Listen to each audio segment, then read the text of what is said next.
வணக்கம். இன்னைக்கு நம்ம பார்க்க போற தலைப்பு என்ன அப்படின்னா ஜெனரல் ஸ்டடீஸ்ல உள்ள ப்ரீவியஸ் இயர் கொஸ்டின்ஸ் தான் வந்துட்டு டிஸ்கஸ் பண்ண போறோம். Dash is popularly known as the forest man of India. இந்தியாவின் வனமனிதர் என்று பிரபலமாக அழைக்கப்படுபவர் டேஷ் அப்படின்னு சொல்லியிருக்கிறாங்க. Option A Jadav Payeng, option B Sudhir Kumar, option B Sunderlal Bahuguna, option D Saravanan. இது கரெக்டான விடை பாத்தீங்கன்னா ஆப்ஷன் ஏ ஜாதவ் பையங் தான். சோ எப்படின்னு பார்க்கலாம். அசாம் மாநிலத்தை சேர்ந்தவர் இவர் வந்து பல ஆண்டுகளாக என்ன அப்படின்னா பிரம்மபுத்திரா ஆற்றங்கரையில வந்து ஒரு பெரிய வனப்பகுதியை வந்து தனி ஒருவராக வந்து வளர்த்தெடுத்திருக்குதான் வந்து இந்த பட்டம் வந்து பெற்றிருக்கிறாரு. அவர் உருவாக்கிய இந்த வனப்பகுதி வந்துட்டு மோலாய் காடு அப்படின்னு சொல்லிட்டு அழைக்கப்படுறாங்க.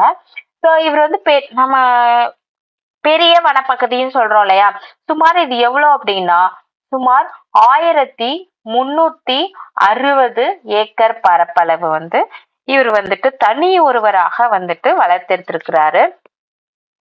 சோ இந்த மாதிரி ஜெனரல் ஸ்டடீஸோட ப்ரீவியஸ் இயர் கொஸ்டின்ஸ் வந்து உங்களுக்கு வேணும் அப்படின்னா என்னோட சேனல்ல ஃபுல் வீடியோல நான் கொடுத்துருக்கிறேன். ஃபுல் வீடியோ லிங்க் டிஸ்கிரிப்ஷன்ல இருக்கு, மறக்காம செக் பண்ணி பாருங்க, சப்ஸ்கிரைப் பண்ணிக்கோங்க.